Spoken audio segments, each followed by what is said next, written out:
Malila,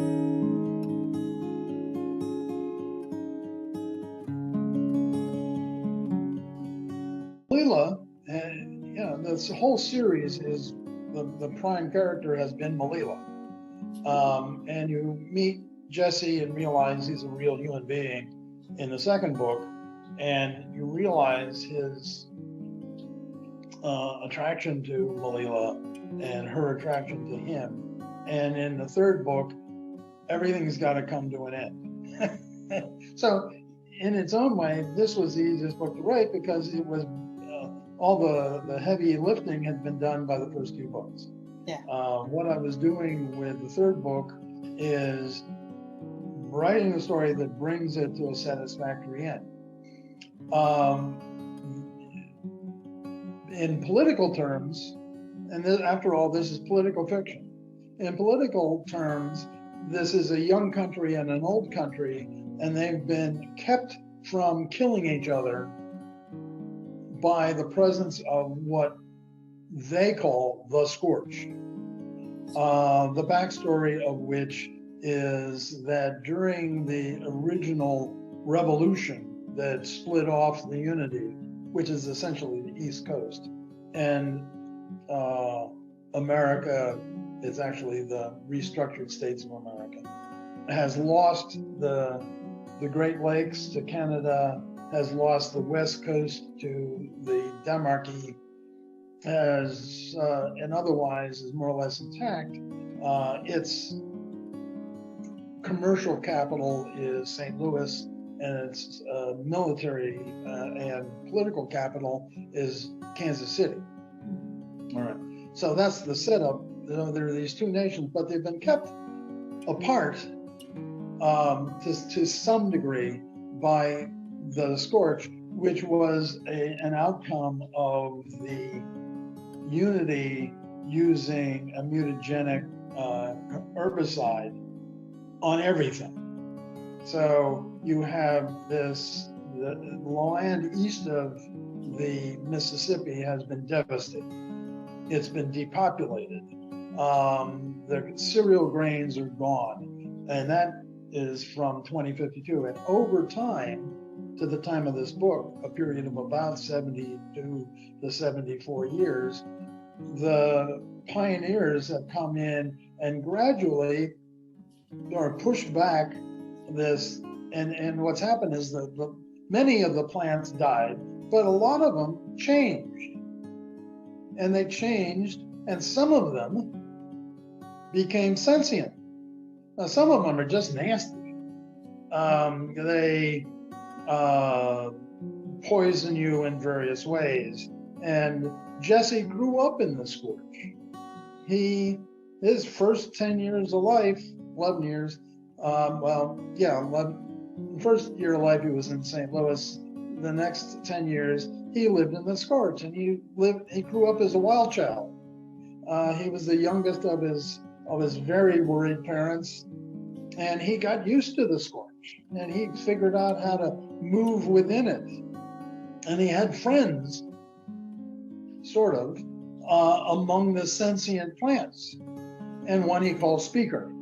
And Speaker every once in a while tries to kill him, and Jesse is well aware of this, and has wounded Speaker, and Speaker has wounded Jesse. And that narrative between Jesse and Speaker,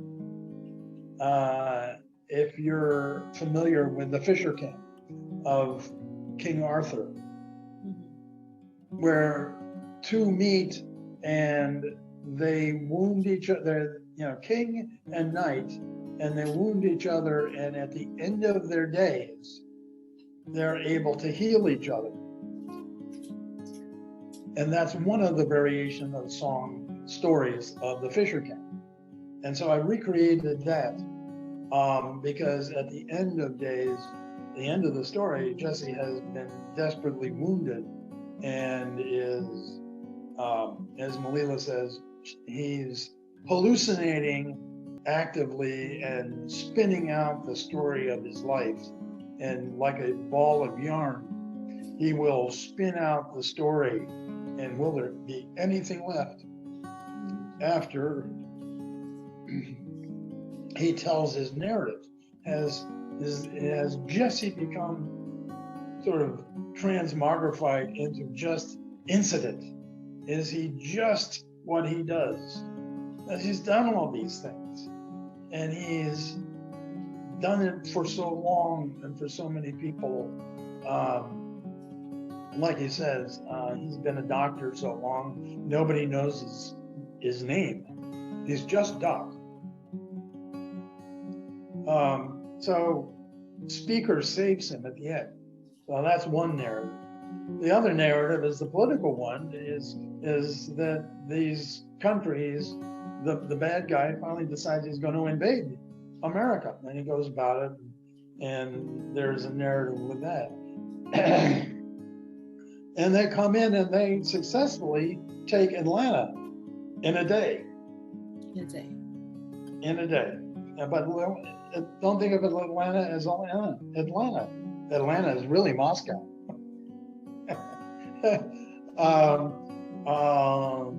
Napoleon took Moscow without much difficulty, but couldn't hold it.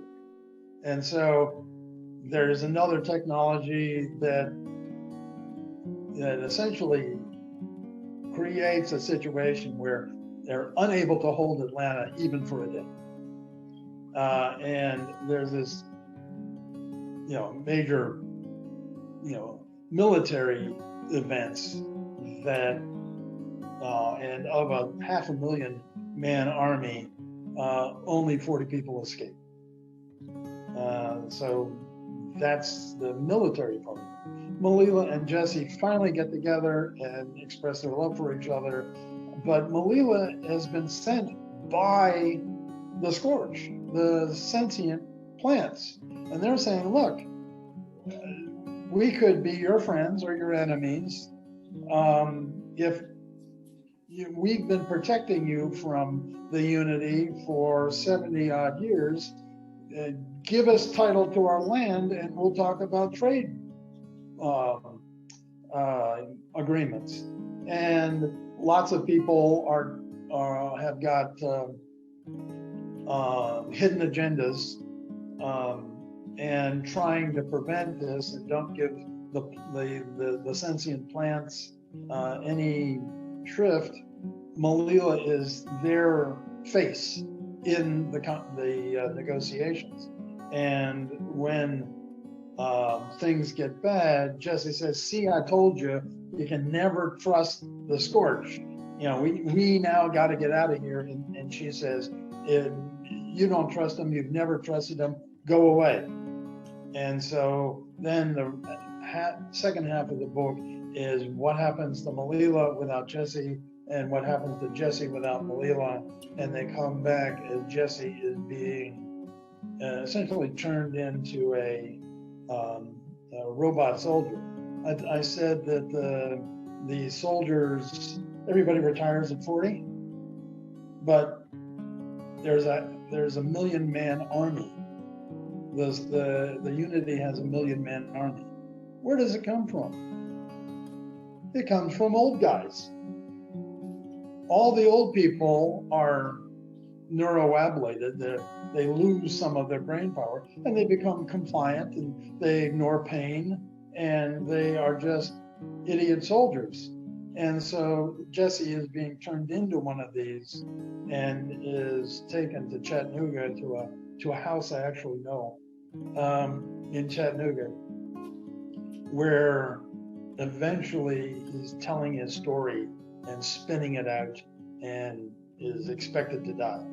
And Malila meets Speaker, and Speaker, and she now has an in because she's part of the Scorch. And so he's, Speaker says, well, how was Quicksilver, which is his name for Jesse? And she says, he's dying. And so they arrange for these two old enemy friends to meet, and at the end they get healed. And I'll leave it at that. I think a satisfactory end for that. The second series of books I'm writing will somehow put back, well, will heal America. It will get all the parts working with each other again. They won't be called America, and we'll lose things, and we won't get them back, and we'll have to find a new way. But the new way is going to be very much more interesting, perhaps, than what we've got right now. You know, I finally wrote out those two characters. I got them, you know, been living in my brain for a good 13 to 19, so 6 years, and so I've given them a rest. So Malila and Jesse, you know, as I say in the book, they don't live happily ever after. They live longer and more happy than anybody else. And I hope they are fully rounded people by the time you get finished with the books. Malila is a fairly unpleasant creature when you first meet her, and she's learned a lot.